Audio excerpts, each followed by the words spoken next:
Hello viewers and welcome to another GT Academy video. So again, this continues some of the gameplay that I did on the day of launch last week. Finally getting these edited and put together. It does take a while on these ones, and we go through these GT Academy challenges that build towards the GT Academy event itself.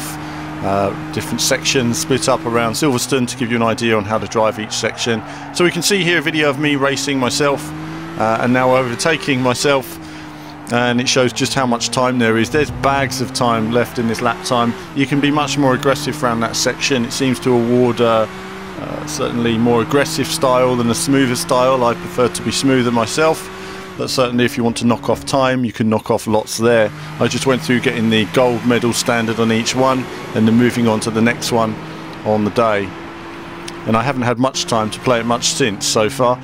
But through that first section then, really it was just finding the correct braking point, getting that section into turn one. Through here as well, just trying to maintain speed through this section and then find that limit of grip and then know when you can apply the power. And obviously there I applied it just a bit too quick, so you saw a little bit of opposite lock, just keeping the car pointing in the right direction. So again, time was lost there.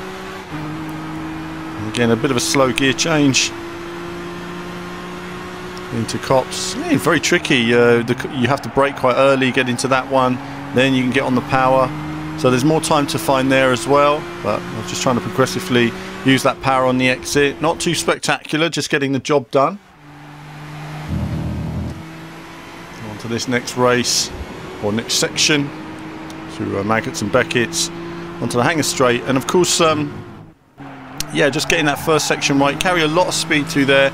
This section's more of a narrow entry, so I went much faster, but unfortunately cut that one time and lost a lot of time, or should I say, got black flagged as the lap, as it were, so didn't get that time, but came back again, had another go here and passed that one. Now onto the final parts of Silverstone, around Stowe. So it's picking a braking point, getting the car in, connecting it to the apex if you can, close as I can to the apex, and then that's it, and then on the power. That wasn't ideal. The car was understeering on the first part of the corner. I had to make up for that. Again, braking quite early, turning the car in. It understeers quite a lot in these slow corners. Look at that understeer despite going quite slowly. So then that compromised my exit on the second part of the corner. Wasn't quite what it should be. Tried to carry a lot of speed through there. Just about making it. That's not nearly as comfortable as it seems to look. It's quite a fine line getting that one right every time. And now it's onto the full lap of Silverstone. So let's see how we get on here. Of course, I'm already driving at this point, I believe. Yep. And so now going through this final corner before starting my lap. That's nice through there. So now putting together all the experience we've gained on those early sections. There is loads of time to find on this course. Look at some of the other people online who are playing it all the time, and you'll discover more and more time. I don't have the time to put in the laps these days that it would require to really maximise my own time. But looking at some of the top players out there, I mean, they're putting in enormous amounts of practice just to knock off those hundredths now. I think we're down to a 2:18 when I was last looking, somewhere like that.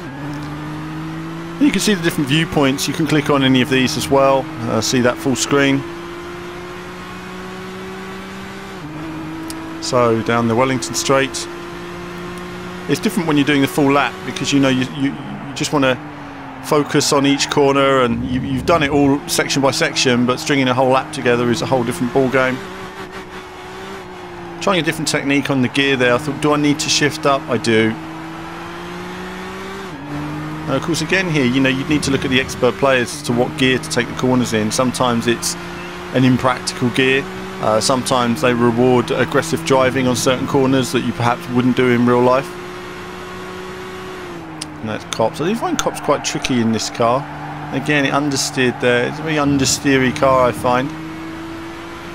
I was annoyed there that I didn't get that right at the time. I was like, damn, time lost all the way down this section.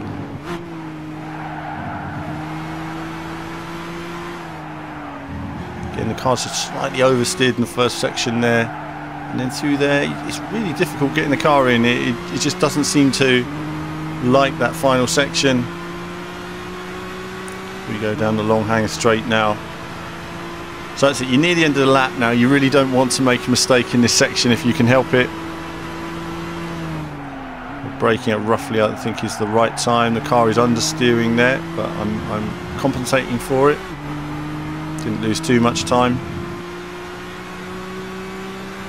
Though, compared to the best in the world, no doubt, probably lost a few tenths on that corner. And again there, missed the apex, and missed the apex again. So loads of time to be found on the end of this lap.